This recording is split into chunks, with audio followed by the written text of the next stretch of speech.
The following is a presentation of TFNN. Mindful Living with Allie Ford and Tom O'Brien.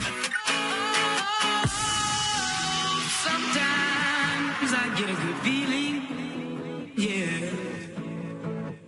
I get a feeling that I never had before. No, I get a good feeling, yeah. Call now, toll free at 1-877-927-6648. Internationally at 727-445-1044. Now, Allie Ford and Tom O'Brien. Namaste and welcome to Mindful Living, everybody, where we want to help you get healthy, feel good, and live life to the fullest every single day. I'm Allie Ford, joined by my host with the most, Mr. Tom O'Brien. And today, feeling good is what this show is all about. A little bit later in the program, we're going to be joined by Dr. Barb LoFrisco, a clinical sexologist here in Tampa Bay, who's going to be talking with us about sexuality, how to feel comfortable with your sexuality. Are you getting the most out of your sexuality? And basically how to get your mojo back and or keep it going as the summer. I personally find the summer the year's sexiest season. And we're as lucky the in summer Florida, because most short, of the time we don't have any clothes on anyway. it's true. But the summer is coming to an end, at least in terms of schedule goes, because, you know, school's going to be starting again soon, and parents are doing all the school you're shopping. a busy mother. No, there's no doubt. Yeah, right. Inching up the bedtime, you know, for the Right. children. So it's getting hectic and busy again. But, I think this will be an interesting conversation because, listen, whether you're in a relationship or single, you know, it's not always the easiest thing to be in a comfortable place with, I think, what's happening for yourself intimately. So I'm excited to talk to Dr. Barb and get her perspective on things. No doubt. The statistic is that 1/3 of all adults have a question about their sexuality in some way or another. And that's probably 2/3 or 9/10. Let's face it. The rest of them are lying. That's right. They're not being forthcoming. Yeah. Well, I think one thing that comes up for me is when we start talking about sexuality is everybody is so different. You know, everybody has their own preferences, and it's, to me, we'll see what Dr. Barb says, but it could possibly be so subjective, you know, like what's normal and what's okay with you may not be what's okay for another person. There's no, I don't think any of us actually know, because it's not talked about enough. You know what I mean? Yeah. You can go from like one side to the other. True. And it's like, okay, well, you know, if you're cool with that, that's cool. But, you know, what is it? Exactly. You know what Right. So a curiosity, just you personally, what traits do you find sexy in an individual? I mean? Ooh. Yeah, what do you find attractive? Man, it's not a hard question. It's always different. Again, this is a question I think you'd get 100,000 different answers depending on who you ask. There is 100,000 different answers. What actually turns me on, right? I mean, interesting. Or that you find interesting. You know what happens?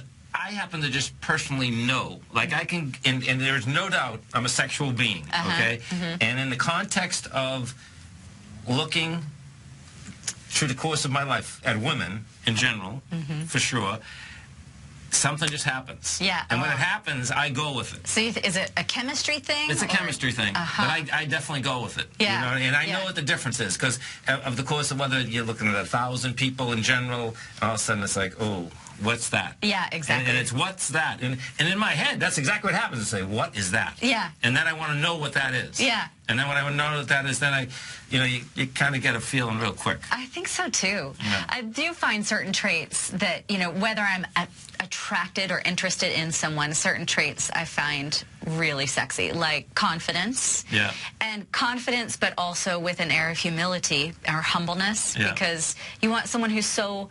I personally find it very interesting when someone is so confident with himself or comfortable with himself that they're cool in a crowd, you know, they're sociable, they can put others at ease, they're interested in others. Right. And, you know, not necessarily having to hear about themselves all the time. You know, they're so comfortable with themselves. Yeah, for sure. Right, exactly. Right. And I also think that someone so comfortable with themselves tends to be really giving toward others and very interested in other people. So I find that really sexy. And I also, for me personally, find having a passion for life really Yeah, that's sexy. important. Period. Something that is driving this person, whatever it is, that spark inside that just makes them happy to wake up every morning. Right. Whether it's their job or, their passion, dancing, soccer, whatever it is, Sure, right. I think that that's important because and it also makes the person interesting when they have something they're so passionate about. Because when you're talking, when you cut to the chase, to me, when you cut to the chase, this is kind of, when you're talking sexuality, you're talking about living. You're talking about creation. You don't have to be, but the reality is, when you're talking survival, that's it. Yeah. You know what I mean? What are we here for? We can say, hey, we eat and have sex. Yeah. And eat and have sex. Simple. It's simple, folks. That's all it takes. It really is, though. Because the reality, I tell people, I love working, but we weren't born to work. You only work to get the rest of the stuff. That's right. Well, it's interesting because, if from a yoga perspective, and we can talk about this later in the show, we have the energy centers or the chakras. And in the chakra system, you have 7 main chakras that run along the spine. The first chakra has to do, it's at the base of the spine, it has to do with survival instinct. And that's actually where a man's sexuality registered in chakra 1, survival instinct. Whereas the females, and this is gross overgeneralization, we'll say just for simplicity purposes, right. A woman's, in general, sexuality falls at the second chakra, which is the low belly or sacral chakra, highlighting their sexual organs, which more has to do with connection, emotional connection and intimacy. That's cool to know. So it is. I think when you start looking at how and why women connect on an intimate level, the reasons could be different. Not always, though. No, I can see that. I can definitely see that. And the aspect of that's really interesting about the survival deal too, because I can tell you that if I'm really pushing it and I'm really on the edge, when I'm on the edge, man.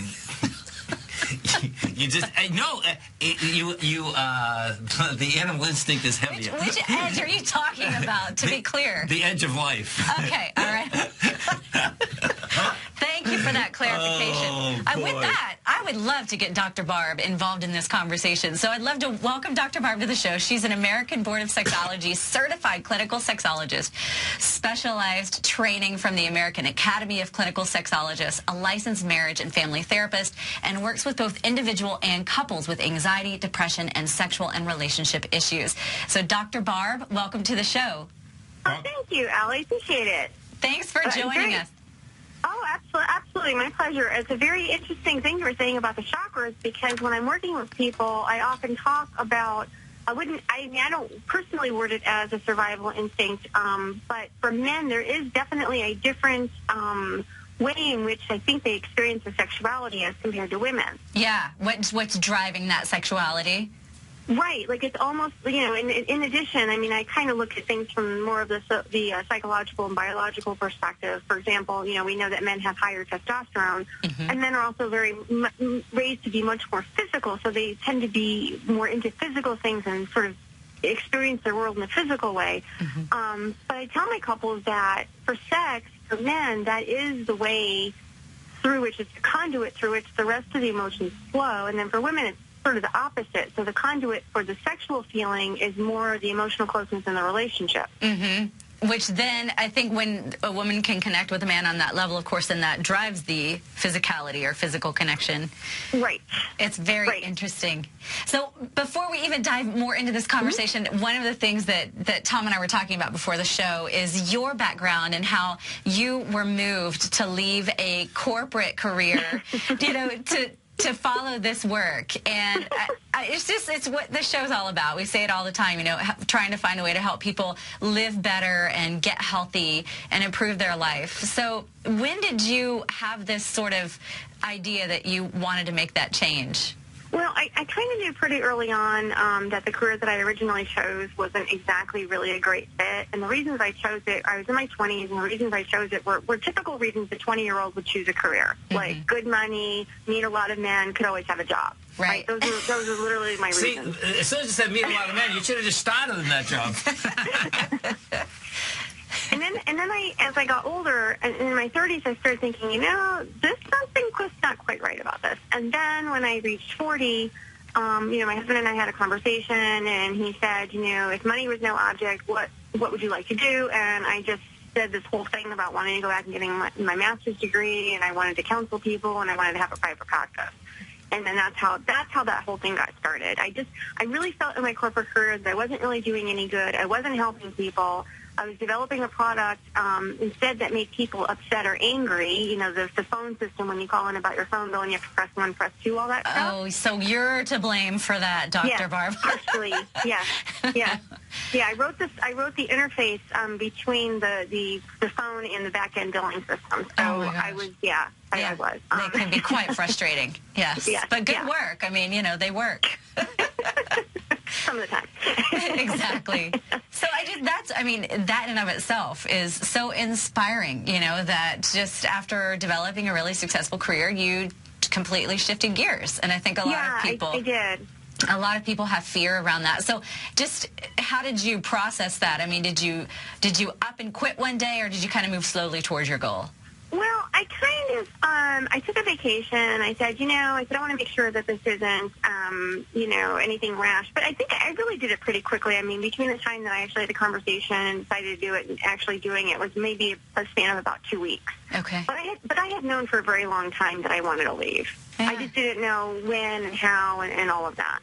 Well, congratulations. It seems like you have a very successful business going, and you seem very passionate about what you're doing and helping people. So thanks for being part of the Making People Better team. Oh, thank you. Well, I'm very grateful, really, every day. I was just thinking today about how great, my career has been and how fortunate I am that my practice has done so well, and I have lots of great clients that I'm helping. I just got a job as an instructor over at USF, and now I'm a professor as well, so I'm very, very fortunate. Exactly. Congratulations. Thank you. So when we get into sexuality and the issues that are facing people are facing today, can you just give us an idea of some of the major reasons people seek out help from you? Probably the primary reason is discrepant sexual desire. So in a couple, it's usually the man is higher, the woman is lower, and it causes all sorts of problems. That's probably the primary one. Right behind it is sexual dysfunction. So, some men may argue that women have a sexual dysfunction because their drive is lower, but that's not always the case. The common ones in men, the ones that they report is ED, which is erectile dysfunction. Probably the most common, however, is premature or early ejaculation. That's not the one they usually report. Usually that's the one the woman complains about if they come into my office. Okay. And then for women, the sexual dysfunction is either they can't have an orgasm or they just don't really have any desire. Right. Yeah. It's interesting, in reading and preparing for the show today, I feel like so many of the sites that I visited with sex therapists, their ads or, just when you're browsing online, so many ads pop up, have longer orgasms, more intense orgasms for days. I mean, when is enough? What's normal? If we all had orgasms for days, our society would cease to function. How's the trash going to get taken out, right? Exactly. We wouldn't leave our house. I'm a practical girl. I want my streets clean. That's right. We have to be effective members of society here. Yeah. Good point. Yeah. Well,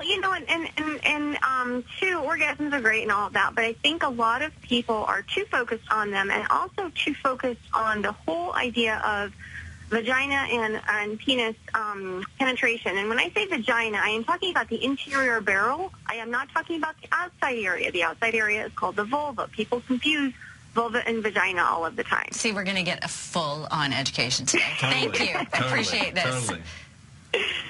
We just were saying we hope people who are driving, listening to the show, are keeping their eyes on the road and hands on the wheel. Okay, so... But with the orgasm, so you're saying people sometimes don't appreciate sex if orgasm doesn't happen? Yeah. So men, and I forget the exact statistics, but it's pretty high in the 90s, have an orgasm consistently when having sexual activity. Women, it's roughly in the 70% range. So a lot of women can have very pleasurable sexual experience and not have an orgasm. It's really up to the woman. So you're saying 70% of women don't orgasm? Or do. That seems high to me.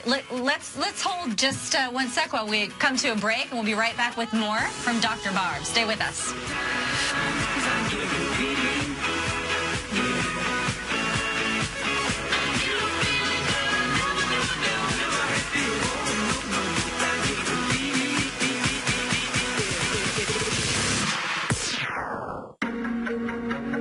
In quiet markets, investors search for new trading opportunities. We'd like to introduce you to a new product that provides opportunities even in flat markets. Nadex, the North American Derivatives Exchange, is a new and innovative Chicago-based exchange registered with the Commodity Futures Trading Commission, and unlike most other exchanges, Nadex allows you to trade directly through them with direct market access when using their trading platform. Nadex never charges a fee to use their platform, which even includes real-time charts and full customization capability. Nadex's unique short-term binary options allow traders and investors to capitalize on strategies even when the underlying markets are quiet. Nadex's innovation has allowed them to come up with a line of unique trading products that are unavailable anywhere else. See how it works at nadex.com. That's NADEX.com, or click on the Nadex banner on the front page of TFNN.com. Futures and options trading involves risk and may not be appropriate for all investors. We're told to follow our passion and everything else will fall into place. I hope that's what each of you are doing each and every day. Hi, I'm Steve Rhodes, host of the Money Master Show at TFNN.com, and my passion for technical analysis is what led me to the most fundamental discovery in pattern recognition, the Rhodes Momentum Indicator, market scanner, and trading strategy. A set of tools that identify the momentum and power of the trend, the likes of which have never been seen before, for every market and every time frame. Yes, folks, the trend is your friend, unless you're on the other side. New to technical analysis? This is the place to start. And experienced traders take advantage of the trend like never before. Experience the power of the Rhodes Momentum Indicator each day, available to subscribers of my newsletter service, Mastering Probability. I guarantee your satisfaction for the next 30 days unconditionally, so there's no risk to you other than being on the wrong side of the trend. Mastering Probability, available on the homepage of TFNN.com. And folks, live with passion. No matter where you listen to TFNN programming, we want you to know you can always access your favorite shows on demand through TFNN.com. TFNN airs live programming every market day from 8 a.m. till 6 p.m. Eastern, and you can view each program by accessing Tiger TV through our homepage. We even have an easy link for all mobile devices, including iPhones and iPads, located at the top right-hand corner of the TFNN homepage. You can use your smartphone to view Tiger TV, but if you don't have a mobile connection that can keep up with streaming live video, then you can simply visit TFNN.mobi in the browser of your smartphone for live streaming audio of all of our programs. The mission of TFNN is to educate our audience directly and interactively through our interactive website and radio call and talk shows. TFNN is able to teach all levels of investors the technical skills needed to trade in today's marketplace. In order to get the best information possible, TFNN has assembled the most respected financial minds in the country to provide the most current news and comprehensive advice available. TFNN.com. Educating investors. Yesterday's gone. Tomorrow's not here. What are you doing right now? Mindful Living with Allie Ford and Tom O'Brien. Sometimes I get a good feeling, yeah. I get a feeling that I never had before. No, I get a good feeling, yeah. Welcome back to Mindful Living. Dr. Barb, we were just talking about some of the issues that you help people address when it comes to sex therapy. And we talked about how many people approach sex or maybe consider orgasm as the goal of sex. And one of the percentages you mentioned I found surprising is 70% of women orgasm while having sex. Is that they just say they can? No. Now, it's very interesting because I didn't say intercourse. Okay, yeah. Okay. I did not say intercourse. So that speaks to the idea that people have, and no criticism, for you, but I mean, just people think that when we're talking about sex, we're talking about intercourse. Right. And when we're talking about sex, we could be talking about a lot of different things besides intercourse. Right, and a lot of ways to orgasm. Yeah. So, Okay. the stats. So you are correct. The stats for intercourse are much lower for women. Okay. So between 20 and 40% of women, depending on which statistic you look at, Right. have an orgasm through intercourse alone. Okay. Which is pretty low. Yeah. So that's why it's important to experiment with other methods. Yes. So, which begs the question, if it's not necessarily just for orgasm or pleasure, then why is it important that we have sex? And I asked this question because I was talking with a friend last week who's been married and divorced 3 times, just done with dating, just doesn't even care, just not even interested in connecting. Why is it important that we as humans have sex? Well, you mentioned orgasm or pleasure. Well, I think most people do get pleasure out of it, even if they're not having an orgasm. So I think pleasure is actually one of the reasons why we should.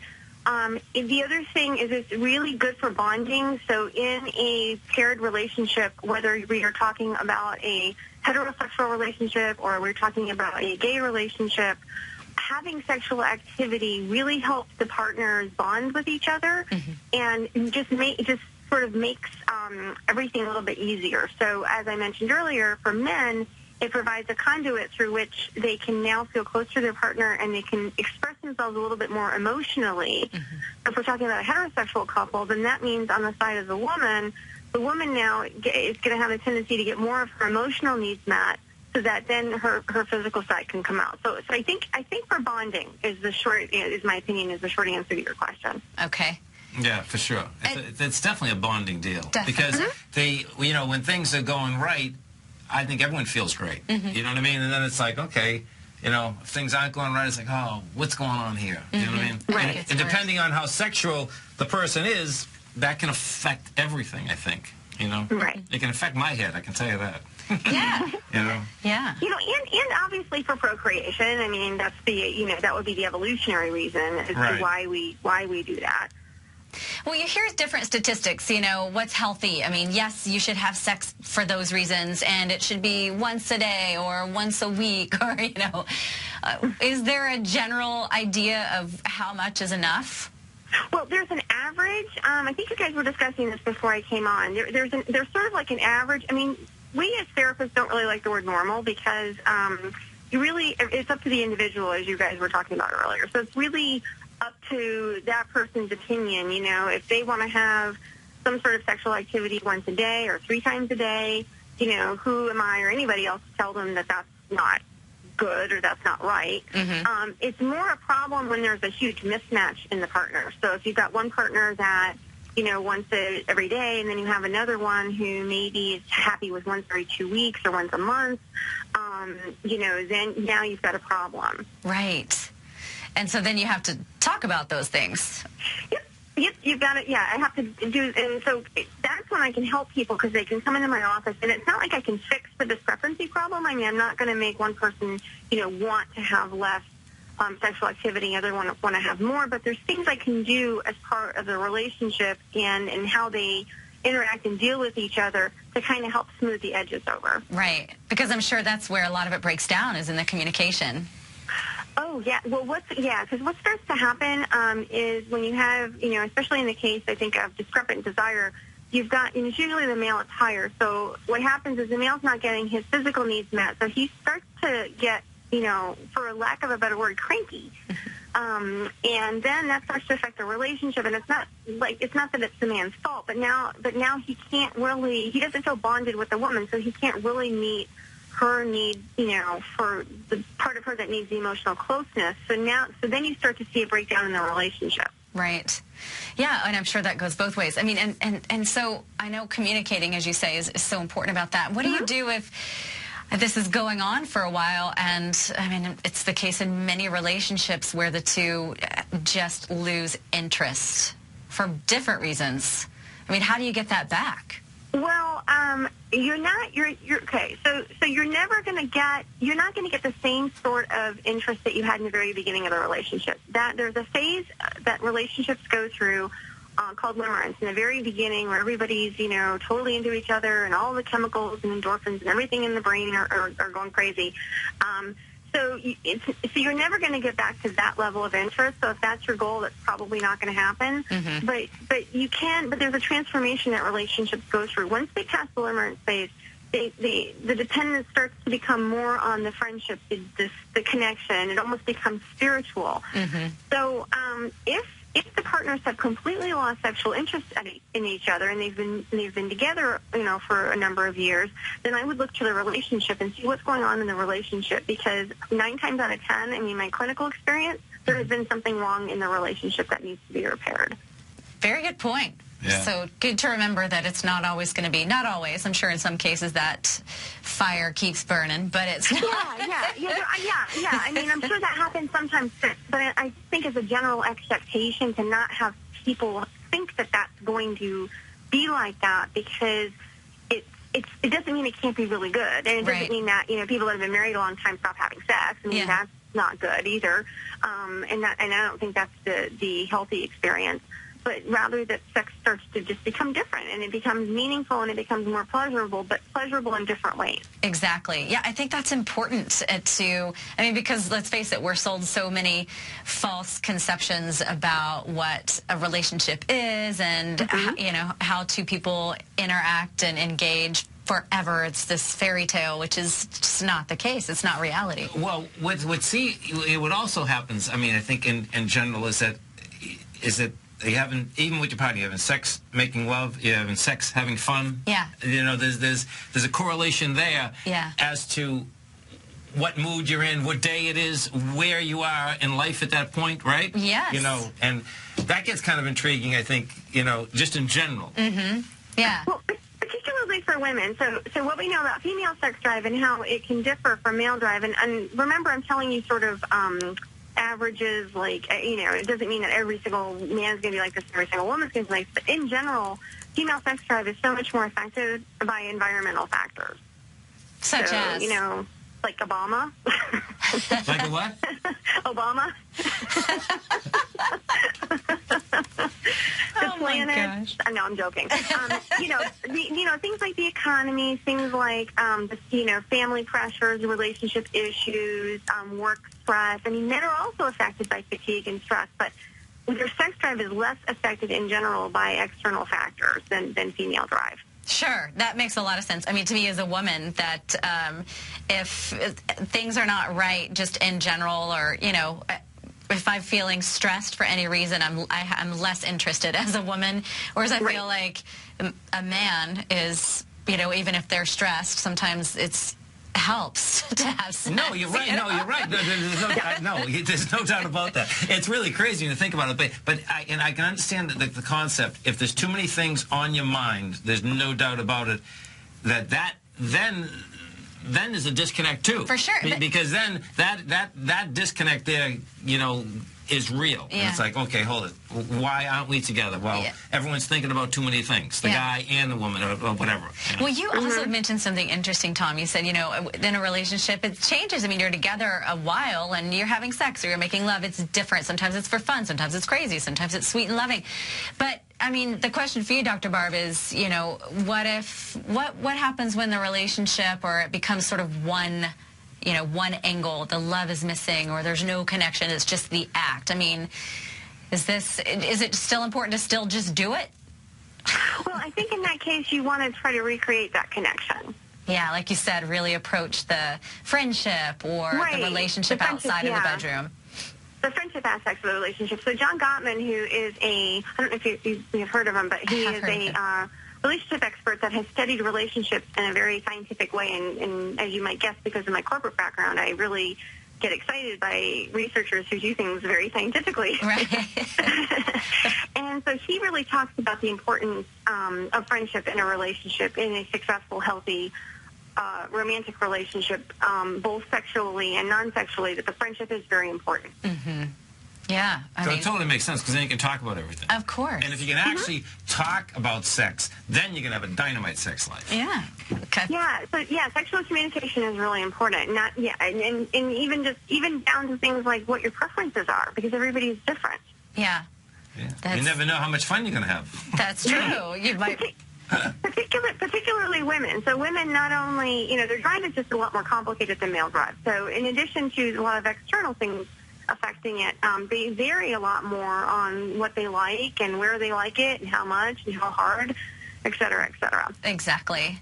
You mentioned environmental factors, or just factors that could also be affecting your libido. And I read on your website that you also talk with your clients about diet and nutrition and other lifestyle changes that may be affecting that. Can you speak to that a little bit?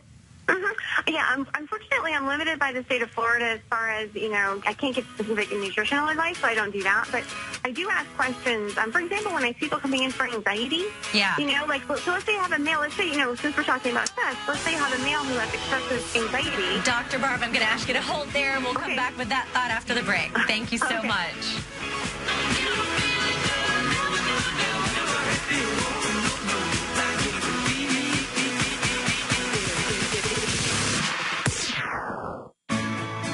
You take a hands-on approach to managing your investment strategy. You're always looking for the next trading opportunity to magnify your perspective. Direction Shares connects sophisticated traders with a powerful array of ETFs from a wide range of asset classes. The markets may go up and down, and you want tools for both sides of the trade. Discover how we can help at DirectionShares.com today. An investor should consider the investment objectives, risks, charges, and expenses of the Direction Shares carefully before investing. The prospectus and summary prospectus contain this and other information about Direction Shares. To obtain a prospectus or summary prospectus, please contact Direction Shares at 800-851-0511. The prospectus or summary prospectus should be read carefully before investing. An investment in the funds is subject to risk, including the possible loss of principal. The funds are designed to be utilized only by sophisticated investors such as traders and active investors employing dynamic strategies. Investors in the fund should understand the consequences of seeking daily investment results, understand the risk of shorting, and intend to actively monitor and manage their investments. Distributor, Foreside Fund Services, LLC. Who says you can't take it with you? TFNN says you can. With your mobile device and TFNN's live radio streams, TFNN has put it all in the palm of your hands. No special apps to download. No subscription fees for live radio or Tiger TV streams. We say you can. Now let's go over to the dollar, because the dollar is going to be the generator. It is the generator of basically higher dollar, lower market. And what the dollar has done, and this whole uptrend, folks, has just gone sideways. The way it works, folks, is this. We say you can. The Tiger Financial News Network. Smart investors and professional traders know you can. TFNN.com. Educating investors. Life is a mystery to be lived, not a problem to be solved. Mindful Living with Allie Ford and Tom O'Brien. Oh, sometimes I get a good feeling, yeah. I get a feeling that I never had before. No, I get a good feeling, yeah. Welcome back to Mindful Living. Allie and Tom here. We're speaking with Dr. Barb. Her website is counselorbarb.com. She's based right here in Tampa Bay, and she's helping us understand some of the challenges people face when it comes to sexuality. And Dr. Barb, we were just talking about stress and anxiety and some other things that may affect how we're feeling toward intimacy. So if you would continue there. Oh, sure. Good music, by the way. Isn't it great? Thanks. You just want to dance. Yes. It's very funny. What I was saying was, so for women, feeling good about your body, being healthy, and for both genders, having good circulation and having good endurance is important for sexuality. So exercise for those things is also be very important. When I'm working with people that have anxiety and or depression, also exercise is another recommended thing. I mean, basically, like, there's no time that you shouldn't be exercising. Right. Unless you're training for a marathon and you're completely wearing yourself out. But there's been randomized controlled studies about how exercise actually helps with mild to moderate anxiety and depression. Mm-hmm. And now with regard to men, and Tom, I think you mentioned this earlier, men sometimes will use sexuality or masturbation or maybe just, sexual activity with their partner as attention release. It's not that that's the only reason they do it, but it's important. It's really sort of attention release. So if I have somebody in my office that's having some sort of, sexual addiction problem, and I use the term addiction loosely, and I can get into that later if you want me to, but if they have some sort of sexual addiction going on, then exercise is one of the things I recommend, because exercise is also a tension reliever. Right. Yeah. And there's going to be less dependence upon the sexual activity, and then better use of, sexual activity in the way that, in a healthy way and not in a compulsive, dependent way. Sure. It goes both ways, whether you're, like you said, exercise just makes you feel better. So if you're having self-confidence issues or challenges, then of course you're not going to be interested. On the other hand, if you are very, very interested, then you need potentially another form of outlet. So it makes a lot of sense. It's crazy. When I did bring it up, and when I was saying when I was on the edge, and this is right from when I was a kid, if I'm on the edge, meaning I'm doing a lot of things and I'm nervous about something, right? Mm-hmm. There's no doubt that being crude, horny beyond belief. Just a lot of energy. Just something happens. You know what I mean? And it's not. You know, it's just like, oh man, this is crazy. And then I know, and I can actually I can understand that. Okay, stop paying attention, and I got to calm things down here. Not in the aspect of, just in general. Sure. But when I think about that, and then I think about, oh my God, we're just animals. Well, it sounds like you're driven in all parts of your life. I mean, including your sex drive at those times. I think it might have something to do with evolution because, if you think about it, the males, let's say they're in the cave, right, and the tribe is approaching, and the male is trying to impregnate the female. Well, if the tribe is approaching and he's going to get killed, he better hurry up and ejaculate so the female will get pregnant, right? Yes. So I think it might have something to do with that. I'm not entirely sure, but that's what I think. A very good theory. Very good theory. You mentioned also exercise aiding blood flow and stamina, which made me think of erectile dysfunction for some reason because many of the drugs out there are designed to increase blood flow. And I'd love your opinion on that. I mean, we were just having this conversation about, not with Tom, but with a friend last week about drugs and medicine that, to increase the sex drive and how some of them could cause dependency. Yeah, well, okay, so first of all, the ED drugs do not increase sex drive. Okay, The ED drugs, as you just stated, they have to do with circulation, and what they do is they enable blood flow into the penis, and they also help the little valve close that keeps the blood flow in the penis and keeps the erection. Okay. So the ED drugs don't have anything to do with desire level. Now, that's not to say, however, that a male that has ED is going to have lower desire, so perhaps indirectly, if his ED is addressed, his desire may go up. But there's not a direct correlation between taking an ED drug and a higher level of desire. And is your personal opinion, would you have a client try natural methods first, or what is your opinion of the drugs out there? Treatment of ED. No, I would have them try psychological. I would talk to them about, well, first of all, I would ask them about their health and when the lack of erection was occurring. If the lack of erection is only occurring within the context of sexual activity with the partner, then I start looking at relationship issues, and I start looking at thought patterns, and so I start looking at psychological causes and addressing those. Okay.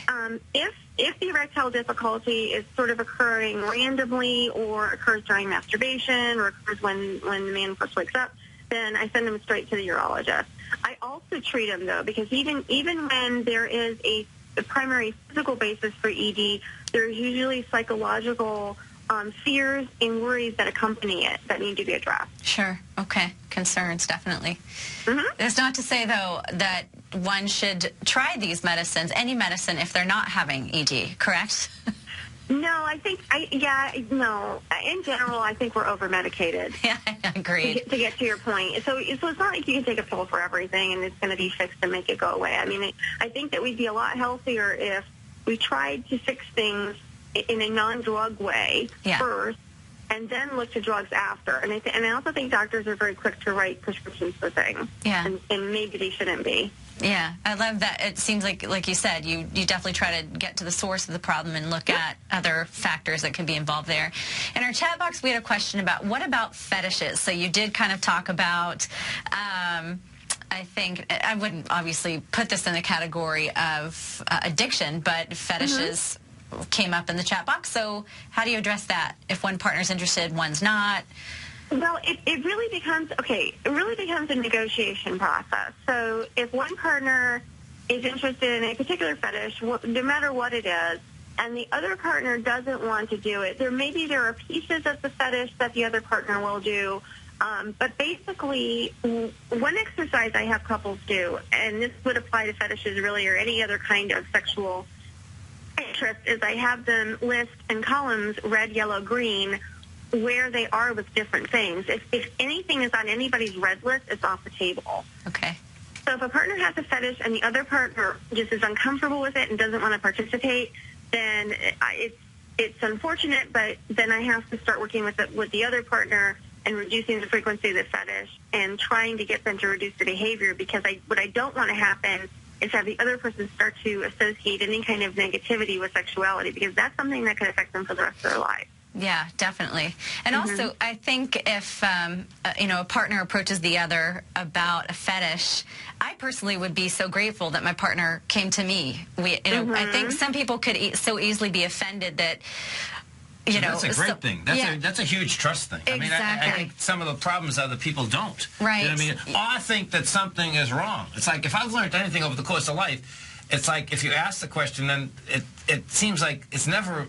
There's nothing wrong, really. Sure. You know what I mean? It's just asking, saying, okay, this is good, or this is cool, or it's not cool, or whatever. Right? Exactly, but at least you ask, because as I said, I'm sure there are people out there who would be shocked that their partner would be interested in X, Y, or Z. But the thing is, I mean, if you don't talk about it, how will you know? Right.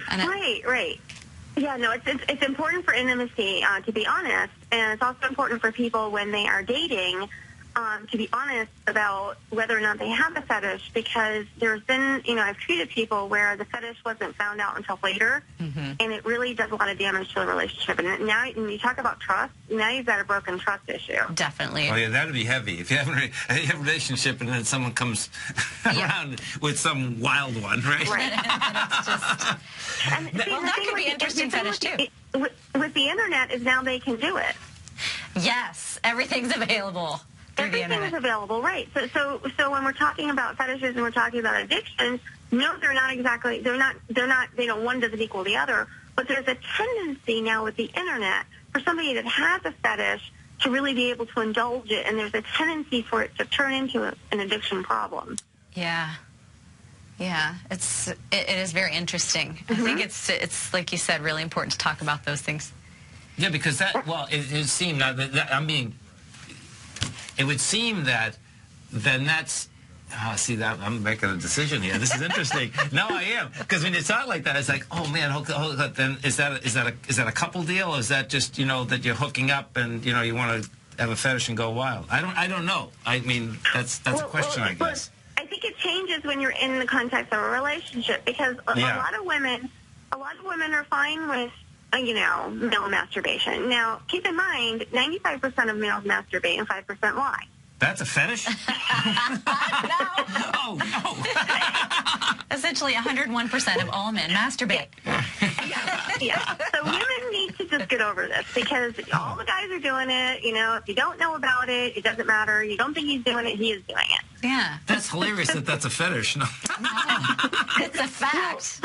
I think the problem starts to come in when the masturbation starts to become accompanied by pornography. Now, I'm not personally against pornography, but a lot of women are very uncomfortable with it and don't like men to accompany their masturbation with pornography. Never mind some sort of fetish video or fetish, picture or whatever on the Internet. So if the man is doing this and basically sneaking around because the woman doesn't like it and the woman finds out, well, now she's going to feel betrayed. Yeah, and that'd be right. Absolutely. Yeah, I think that'd be the same with the guy. That's a... Because then you're basically getting off on something else other than your partner or your wife or Correct. whatever. Right, yeah. Correct. Masturbation is best done as an adjunct to partnered sexual activity. So it's particularly like with people who have discrepant sexual desires. For males, when it's normally higher, masturbation is a good tool for them to kind of, like we say, take the edge off and kind of get some of those needs met without pressuring the female too much. When do you know it's becoming an addiction? When you can't control it, when it's starting to affect other areas of your life, when it affects your ability to form a relationship because you're so embarrassed about it that you don't want to tell a future partner. That last thing I said is probably the number one sign. But basically, it's out of control. You're spending too much money. You're spending too much time. It's keeping you from doing other things that you want to do. You've tried to stop, but you can't. You've tried to slow down, but you can't. You feel really bad about doing it, but yet you don't stop. So those are all signs that it's an addiction. Is there a lot of that out there? Oh, yeah. Interesting, yeah. Oh, yeah. Well, now keep in mind I'm biased because what I see come through my door are not people going, hey, we have a great sexual relationship. Yeah, no, But I have a biased sample, but yeah, I think it's very common. What is your opinion on natural libido boosters or aphrodisiacs? I can't say that word. Aphrodisiacs. I know you said you don't talk about prescribed nutrition, but I just would love your opinion. Well, I did for fun one time. I put up this little thing that said aphrodisiac, but really, like the aphrodisiac food, I don't really think that there's any kind of scientific evidence that it improves sex drive. I think what it does is it gives people good nutrition, gives them vitamins and minerals, that they need. As far as the herbal stuff, I really don't know that much about it, so I would not be able to tell you an opinion on that. Okay.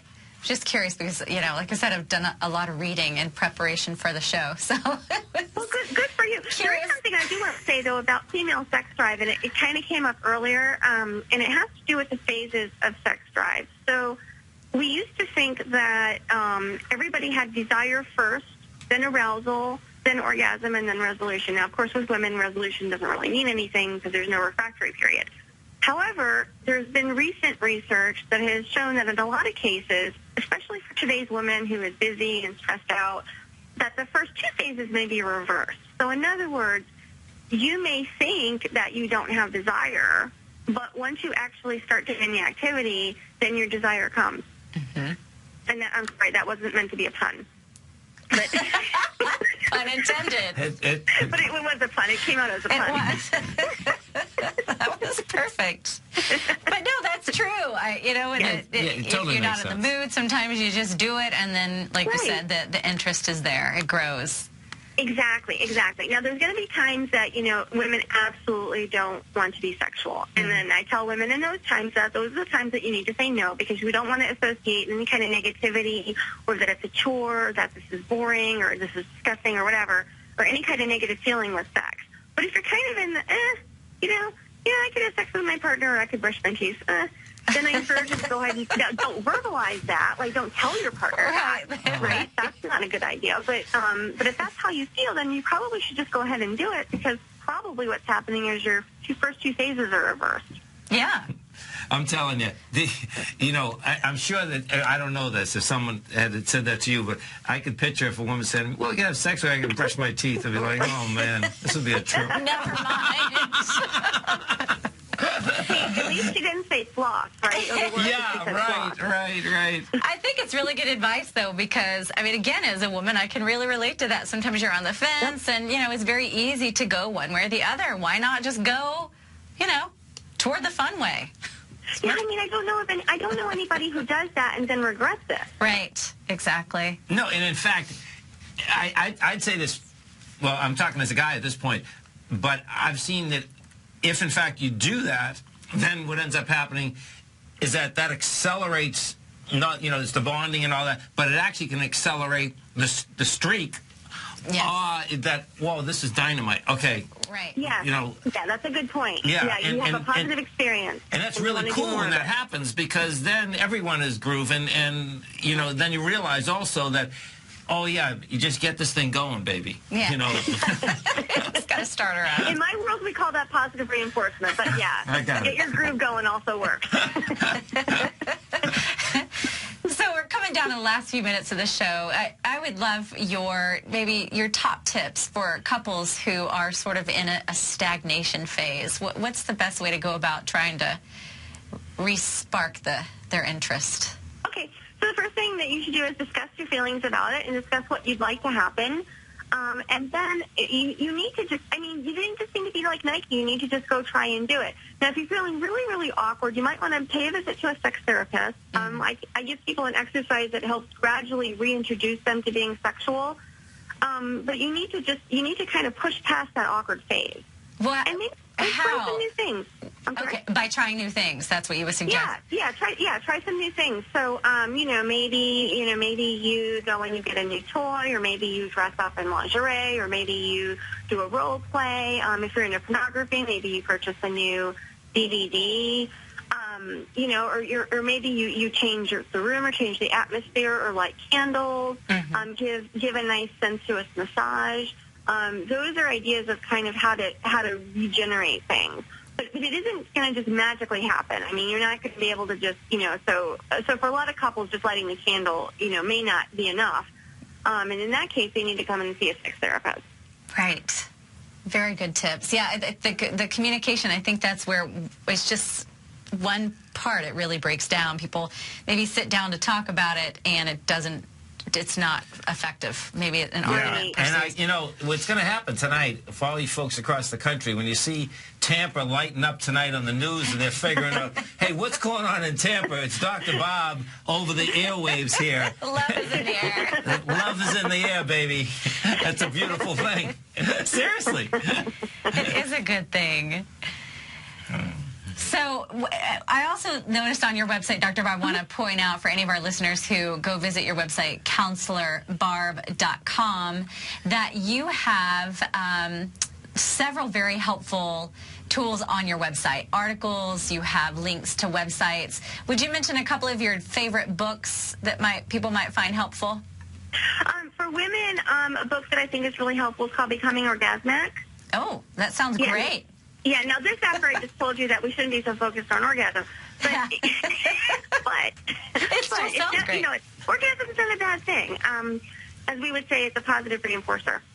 Okay, Becoming Orgasmic. That's one book. There really isn't. That's probably the most common book that I recommend for people.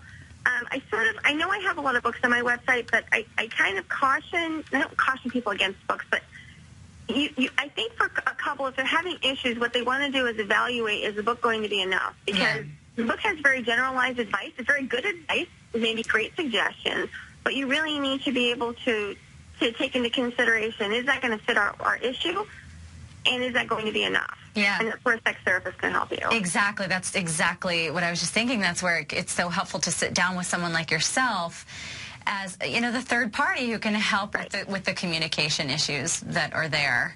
So even the tips that you asked, it was even hard for me to do that because it really just depends on the couple, you know. And I would say if you're having if you're having sexual issues, you are probably having relationship issues.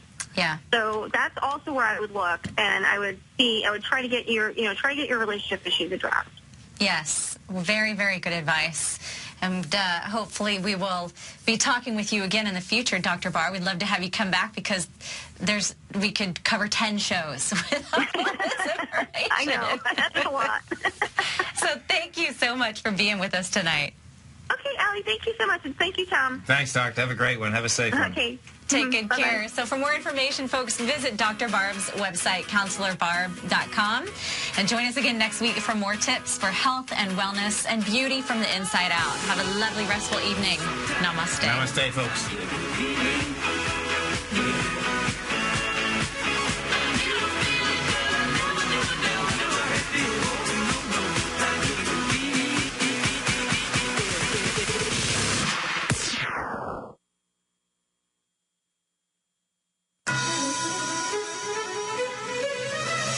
This is TFNN.